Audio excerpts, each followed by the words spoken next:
The traditional ruler of Obosi, Iweka, has urged students, especially those of Igbo extraction, to champion the use of their language as it is their cultural identity. Emmanuel Chibata has the details.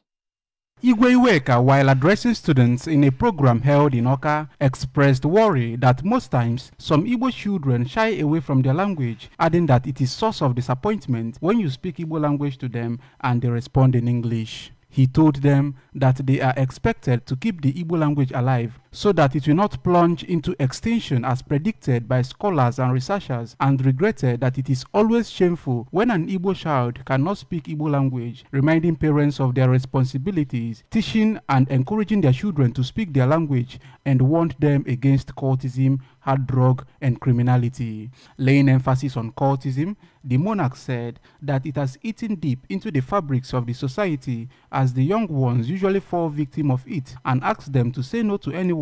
who approaches them to join any secret cult, because according to him, many have been killed in cult activities, and described cultism as a hotel that one checks in but cannot check out, meaning that it is easier to join and difficult to be out. Iweka also urged the students to focus on their studies to become brighter and better people in future. Emmanuel Chibata for ABS News.